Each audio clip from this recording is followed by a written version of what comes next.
شروع اللہ کے نام سے جو بڑا مہربان نہایت رحم والا ہے۔ کاف ہا یا عین صاد، یہ تمہارے پروردگار کی مہربانی کا بیان ہے جو اس نے اپنے بندے زکریا پر کی تھی، جب انہوں نے اپنے پروردگار کو دبی آواز سے پکارا اور کہا کہ اے میرے پروردگار، میری ہڈیاں بڑھاپے کے سبب کمزور ہو گئی ہیں اور سر شعلہ مارنے لگا ہے، اور اے میرے پروردگار، میں تجھ سے مانگ کر کبھی محروم نہیں رہا، اور میں اپنے بعد اپنے بھائی بندوں سے ڈرتا ہوں، اور میری بیوی بانجھ ہے۔ تو مجھے اپنے پاس سے ایک وارث عطا فرما جو میری اور اولاد یعقوب کی میراث کا مالک ہو، اور اے میرے پروردگار، اس کو خوش اتوار بنائیو۔ اے زکریا، ہم تم کو ایک لڑکے کی بشارت دیتے ہیں جس کا نام یحییٰ ہے، اس سے پہلے ہم نے اس نام کا کوئی شخص پیدا نہیں کیا۔ انہوں نے کہا، پروردگار، میرے ہاں کس طرح لڑکا ہوگا جس حال میں میری بیوی بانجھ ہے اور میں بڑھاپے کی انتہا کو پہنچ گیا ہوں؟ حکم ہوا کہ اسی طرح ہوگا۔ تمہارے پروردگار نے فرمایا ہے کہ مجھے یہ آسان ہے، اور میں پہلے تم کو بھی تو پیدا کر چکا ہوں اور تم کچھ چیز نہ تھے۔ کہا کہ پروردگار، میرے لیے کوئی نشانی مقرر فرما۔ فرمایا، نشانی یہ ہے کہ تم صحیح و سالم ہو کر 3 رات دن لوگوں سے بات نہ کر سکو گے۔ پھر وہ عبادت کے حجرے سے نکل کر اپنی قوم کے پاس آئے تو ان سے اشارے سے کہا کہ صبح و شام اللہ کو یاد کرتے رہو۔ اے یحییٰ، ہماری کتاب کو زور سے پکڑے رہو، اور ہم نے ان کو لڑکپن ہی میں دانائی عطا فرمائی تھی، اور اپنے پاس سے شفقت اور پاکیزگی دی تھی، اور وہ پرہیزگار تھے اور ماں باپ کے ساتھ نیکی کرنے والے تھے، اور سرکش اور نافرمان نہیں تھے۔ اور جس دن وہ پیدا ہوئے، اور جس دن وفات پائیں گے، اور جس دن زندہ کر کے اٹھائے جائیں گے، تو ان پر سلام اور رحمت ہے۔ اور کتاب قرآن میں مریم کا بھی مذکور کرو، جب وہ اپنے لوگوں سے الگ ہو کر مشرق کی طرف چلی گئیں تو انہوں نے ان کی طرف سے پردہ کر لیا۔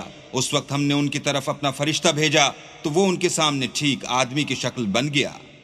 مریم بولی کہ اگر تم پرہیزگار ہو تو میں تم سے اللہ کی پناہ مانگتی ہوں۔ انہوں نے کہا کہ میں تو تمہارے پروردگار کا بھیجا ہوا یعنی فرشتہ ہوں، اور اس لیے آیا ہوں کہ تمہیں پاکیزہ لڑکا بخشوں۔ مریم نے کہا کہ میرے ہاں لڑکا کیوں کر ہوگا؟ مجھے کسی بشر نے چھوا تک نہیں، اور میں بدکار بھی نہیں ہوں۔ فرشتے نے کہا کہ یوں ہی ہوگا، تمہارے پروردگار نے فرمایا کہ یہ مجھے آسان ہے، اور میں اسے اسی طریق پر پیدا کروں گا تاکہ اس کو لوگوں کے لیے اپنی رحمت کی طرف سے نشانی اور ذریعہ رحمت و مہربانی بناؤں، اور یہ کام مقرر ہو چکا ہے۔ تو وہ اس بچے کے ساتھ حاملہ ہو گئیں اور اسے لے کر ایک دور جگہ چلی گئیں۔ پھر درد ذہ ان کو کھجور کے تنے کی طرف لے آیا، کہنے لگیں کہ کاش میں اس سے پہلے مر چکتی اور بھولی بسری ہو گئی ہوتی۔ اس وقت ان کے نیچے کی جانب سے فرشتے نے ان کو آواز دی کہ غمناک نہ ہو، تمہارے پروردگار نے تمہارے نیچے ایک چشمہ پیدا کر دیا ہے، اور کھجور کے تنے کو پکڑ کر اپنی طرف ہلاؤ، تم پر تازہ تازہ کھجوریں جھڑ پڑیں گی، تو کھاؤ اور پیو اور آنکھیں ٹھنڈی کرو۔ اگر تم کسی آدمی کو دیکھو تو کہنا کہ میں نے اللہ کے لیے روزے کی منت مانی، تو آج میں کسی آدمی سے ہرگز کلام نہیں کروں گی۔ پھر وہ اس بچے کو اٹھا کر اپنی قوم کے لوگوں کے پاس لے آئیں۔ وہ کہنے لگے کہ مریم، یہ تو نے برا کام کیا۔ اے ہارون کی بہن، نہ تو تیرا باپ ہی بداتوار آدمی تھا اور نہ تیری ماں ہی بدکار تھی۔ تو مریم نے اس لڑکے کی طرف اشارہ کیا۔ وہ بولے کہ ہم اس سے کہ گود کا بچہ ہے کیوں کر بات کریں؟ بچے نے کہا کہ میں اللہ کا بندہ ہوں، اس نے مجھے کتاب دی ہے اور نبی بنایا ہے، اور میں جہاں ہوں اور جس حال میں ہوں مجھے صاحب برکت کیا ہے، اور جب تک زندہ ہوں مجھ کو نماز اور زکوٰۃ کا ارشاد فرمایا ہے، اور مجھے اپنی ماں کے ساتھ نیک سلوک کرنے والا بنایا ہے اور سرکش اور بدبخت نہیں بنایا۔ اور جس دن میں پیدا ہوا اور جس دن مروں گا اور جس دن زندہ کر کے اٹھایا جاؤں گا، مجھ پر سلام اور رحمت ہے۔ یہ مریم کے بیٹے عیسیٰ ہیں، اور یہ سچی بات ہے جس میں لوگ شک کرتے ہیں۔ اللہ کو سزاوار نہیں کہ کسی کو بیٹا بنائے، وہ پاک ہے۔ جب کسی چیز کا ارادہ کرتا ہے تو اس کو یہی کہتا ہے کہ ہو جا، تو وہ ہو جاتی ہے۔ اور بے شک اللہ ہی میرا اور تمہارا پروردگار ہے، تو اسی کی عبادت کرو، یہی سیدھا رستہ ہے۔ پھر اہل کتاب کے فرقوں نے باہم اختلاف کیا، سو جو لوگ کافر ہوئے ہیں ان کو بڑے دن یعنی قیامت کے روز حاضر ہونے سے خرابی ہے۔ وہ جس دن ہمارے سامنے آئیں گے کیسے سننے والے اور کیسے دیکھنے والے ہوں گے، مگر ظالم آج صریح گمراہی میں ہیں۔ اور ان کو حسرت و افسوس کے دن سے ڈراؤ جب بات فیصل کر دی جائے گی، اور ہیہات وہ غفلت میں پڑے ہوئے ہیں اور ایمان نہیں لاتے۔ ہم ہی زمین کے اور جو لوگ اس پر بستے ہیں ان کے وارث ہیں، اور ہماری ہی طرف ان کو لوٹنا ہوگا۔ اور کتاب میں ابراہیم کو یاد کرو، بے شک وہ نہایت سچے پیغمبر تھے۔ جب انہوں نے اپنے باپ سے کہا کہ ابا، آپ ایسی چیزوں کو کیوں پوچھتے ہیں جو نہ سنیں اور نہ دیکھیں اور نہ آپ کے کچھ کام آ سکیں؟ ابا، مجھے ایسا علم ملا ہے جو آپ کو نہیں ملا، تو میرے ساتھ ہوجئے، میں آپ کو سیدھی راہ پر چلا دوں گا۔ ابا، شیطان کی پوجا نہ کیجیے، بے شک شیطان اللہ کا نافرمان ہے۔ ابا، مجھے ڈر لگتا ہے کہ آپ کو اللہ کا عذاب آ پکڑے تو آپ شیطان کے ساتھی ہو جائیں۔ اس نے کہا کہ ابراہیم، کیا تو میرے معبودوں سے برگشتہ ہے؟ اگر تو باز نہ آئے گا تو میں تجھے سنسار کروں گا اور تو ہمیشہ کے لیے مجھ سے دور ہو جا۔ ابراہیم نے السلام علیکم کہا اور کہا کہ میں آپ کے لیے اپنے پروردگار سے بخشش مانگوں گا، بے شک وہ مجھ پر نہایت مہربان ہے۔ اور میں آپ لوگوں سے اور جن کو آپ اللہ کے سوا پکارتے ہیں ان سے کنارہ کرتا ہوں اور اپنے پروردگار ہی کو پکاروں گا۔ امید ہے کہ میں اپنے پروردگار کو پکار کر محروم نہیں رہوں گا۔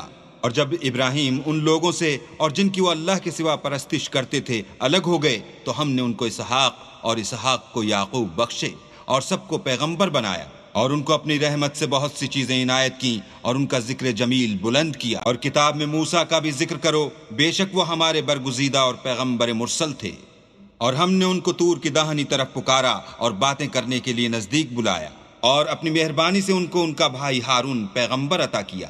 اور کتاب میں اسماعیل کا بھی ذکر کرو، وہ وعدے کے سچے اور ہمارے بھیجے ہوئے نبی تھے، اور اپنے گھر والوں کو نماز اور زکوٰۃ کا حکم کرتے تھے اور اپنے پروردگار کے ہاں پسندیدہ و برگزیدہ تھے۔ اور کتاب میں ادریس کا بھی ذکر کرو، وہ بھی نہایت سچے نبی تھے، اور ہم نے ان کو اونچی جگہ اٹھا لیا تھا۔ یہ وہ لوگ ہیں جن پر اللہ نے اپنے پیغمبروں میں سے فضل کیا، یعنی اولاد آدم میں سے، اور ان لوگوں میں سے جن کو ہم نے نوح کے ساتھ کشتی میں سوار کیا، اور ابراہیم اور یعقوب کی اولاد میں سے، اور ان لوگوں میں سے جن کو ہم نے ہدایت دی اور برگزیدہ کیا۔ جب ان کے سامنے ہماری آیتیں پڑھی جاتی تھیں تو سجدے میں گر پڑتے اور روتے رہتے تھے۔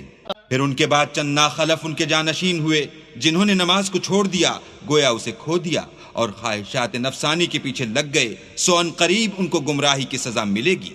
ہاں، جنہوں نے توبہ کی اور ایمان لایا اور عمل نیک کیے تو ایسے لوگ بہشت میں داخل ہوں گے اور ان کا ذرا نقصان نہ کیا جائے گا، یعنی بہشت جاودانی میں، جس کا اللہ نے اپنے بندوں سے وعدہ کیا ہے اور جو ان کی آنکھوں سے پوشیدہ ہے۔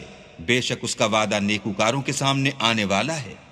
وہ اس میں سلام کے سوا کوئی بیہودہ کلام نہ سنیں گے، اور ان کے لیے صبح و شام کھانا تیار ہوگا۔ یہی وہ جنت ہے جس کا ہم اپنے بندوں میں سے ایسے شخص کو مالک بنائیں گے جو پرہیزگار ہوگا۔ اور فرشتوں نے پیغمبر کو جواب دیا کہ ہم تمہارے پروردگار کے حکم کے سوا اتر نہیں سکتے، اور جو کچھ ہمارے آگے ہے اور جو پیچھے ہے اور جو ان کے درمیان ہے سب اسی کا ہے، اور تمہارا پروردگار بھولنے والا نہیں، یعنی آسمان اور زمین کا اور جو ان دونوں کے درمیان ہے سب کا پروردگار۔ تو اسی کی عبادت کرو اور اسی کی عبادت پر ثابت قدم رہو، بھلا تم کوئی اس کا ہم نام جانتے ہو؟ اور کافر انسان کہتا ہے کہ جب میں مر جاؤں گا تو کیا زندہ کر کے نکالا جاؤں گا؟ کیا ایسا انسان یاد نہیں کرتا کہ ہم نے اس کو پہلے بھی تو پیدا کیا تھا اور وہ کچھ بھی چیز نہ تھا؟ تمہارے پروردگار کی قسم، ہم ان کو جمع کریں گے اور شیطان کو بھی، پھر ان سب کو جہنم کے گرد حاضر کریں گے اور وہ گھٹنوں پر گرے ہوئے ہوں گے۔ پھر ہر جماعت میں سے ہم ایسے لوگوں کو کھینچ نکالیں گے جو اللہ سے سخت سرکشی کرتے تھے، اور ہم ان لوگوں سے خوب واقف ہیں جو ان میں داخل ہونے کے زیادہ لائق ہیں، اور تم میں سے کوئی شخص نہیں مگر اسے اس پر گزرنا ہوگا، یہ تمہارے پروردگار پر لازم اور مقرر ہے۔ پھر ہم پرہیزگاروں کو نجات دیں گے اور ظالموں کو اس میں گھٹنوں کے بل پڑا ہوا چھوڑ دیں گے۔ اور جب ان لوگوں کے سامنے ہماری آیتیں پڑھی جاتی ہیں تو جو کافر ہیں وہ مومنوں سے کہتے ہیں کہ دونوں فریق میں سے مکان کس کے اچھے اور مجلسیں کس کی بہتر ہیں، اور ہم نے ان سے پہلے بہت سی امتیں ہلاک کر دیں، وہ لوگ ان سے ٹھاٹھ اور نمود میں کہیں اچھے تھے۔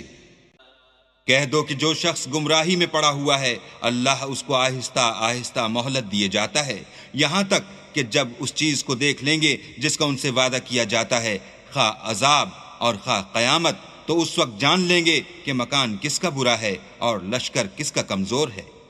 اور جو لوگ ہدایت یاب ہیں اللہ ان کو زیادہ ہدایت دیتا ہے، اور نیکیاں جو باقی رہنے والی ہیں وہ تمہارے پروردگار کے صلے کے لحاظ سے خوب اور انجام کے اعتبار سے بہتر ہیں۔